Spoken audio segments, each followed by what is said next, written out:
Jenny, go ahead. I want to ask about the Israeli strike near a hospital in southern Beirut. Does the U.S. have comment on this strike that killed more than a dozen people and left dozens more injured?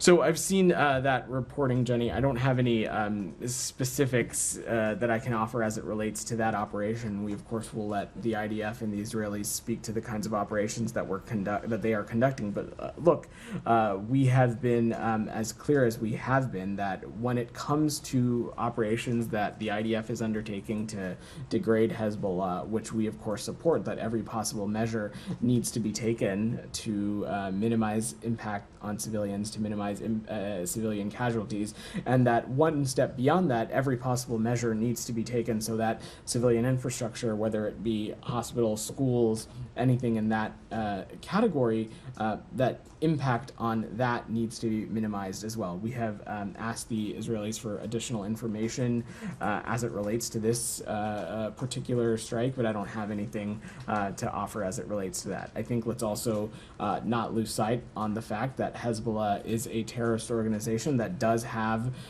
deep-rooted infrastructure in various corners of Lebanese society, and part of that has included Hezbollah co-locating itself with civilian infrastructure. Again, as it relates to this particular hospital, I don't have any insight that I can offer from up here, but this is something we'll continue to engage on directly with the Israelis. Will the U.S. conduct its own investigation into whether every possible measure was taken here to protect civilians?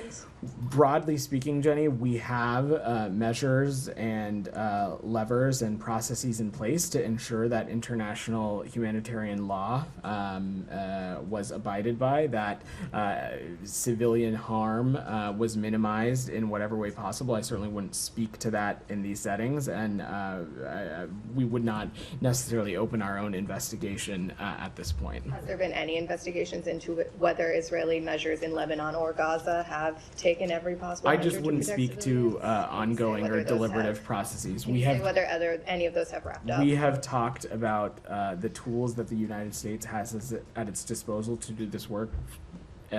Basically since the onset of October 7th. I know this group is quite familiar with them, whether they be CHURG, whether it be the Leahy process, whether it be the conventional arms transfer policy, and various other things. All of those are active, ongoing things that the United States continue to have at its disposal to assess circumstances around any country in which we have a security relationship with. And that, of course, is going to continue and will always be effective implementers of U.S. law. Leanne, I'll pass. Okay. Can I just